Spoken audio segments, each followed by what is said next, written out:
If you've ever wondered why making love actually feels like making war, like it is so hard, it's so painful, you have to think through it, prepare for it, and it just leaves you crying sometimes, we're going to talk through exactly what the reasons are for this because making love should not feel like making war.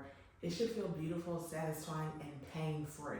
So you're going to learn today the mental, the physical, and the neuromuscular causes of why sex hurts and what you can do about it.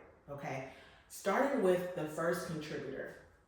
This does not mean that it's the most common contributing factor, but we're going to start off talking about the mental contributors to why you may be feeling pain during sex, before sex, like when you get aroused, when you get wet, you're hurting, or even after sex, okay? Let's always first rule out mental health contributors, okay? So if you are someone who has a fear of pain with sex, you have a fear of having sex at all because maybe you're afraid to get pregnant, I want you to remember that fear with sex or fear of pain does not equal pain.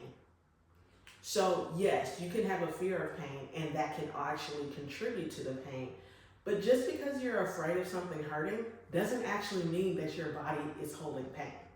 I have a client that I work with right now. She's actually Indian. She's in her late 20s, I believe. She's dating. She wants to have sex. But she has this fear of pain with not just intercourse, with inserting a finger, inserting a dilator, or a tampon. And we have actually worked through her first 3 dilators.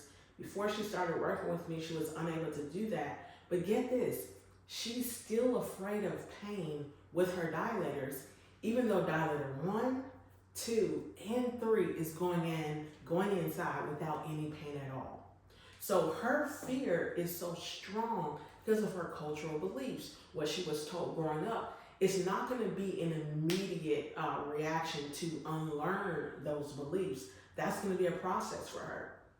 So we are now working through the physical and the neuromuscular reasons why she is currently unable to have intercourse due to her vaginismus. So you want to think through these things here. You also want to look at your history of trauma, right? Do you have unprocessed trauma? Were you sexually abused? Do you have medical abuse?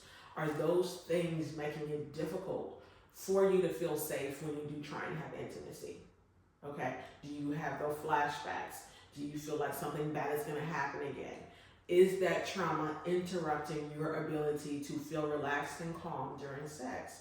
And if the answer is yes, you want to get a mental health therapist, right? We want to get someone that can work through that healing with you so that your body can let go and you can get out of your head, okay?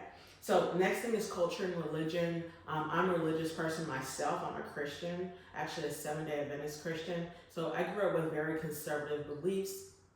A lot of people may have grown up in a culture or a religion where they learned that sex is bad, dirty, you're going to hell if you have sex.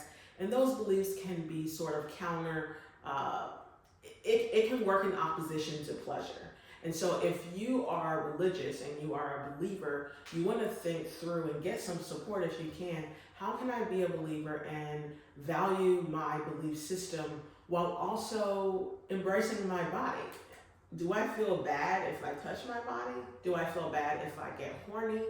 Do I feel bad if I have a desire for sex? Those things can contribute to an overall fear or disconnection from your sexual self, right?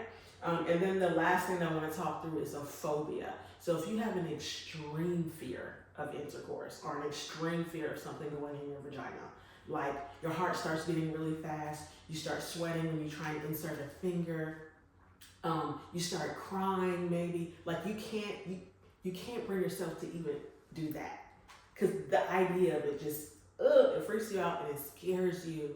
That is a phobia, and we want to, for sure, get you in with a sex therapist, right?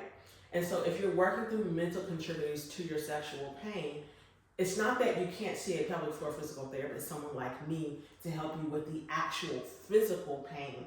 You can do it simultaneously, so you can work with us and a mental health therapist, or you can work through the mental stuff first and then come see us, okay? But I will say, as we're moving on to the physical, a lot of people don't have mental contributors to pain. They want to have sex. You want to have sex. You're horny. Like you want to get laid. You want that man to enjoy being inside of you. Like you want to be one. You want to feel that intimacy, and you don't feel that. You may feel insecure, or you may feel shame, or a little afraid of pain, but there are no major mental health barriers going on. And so for you,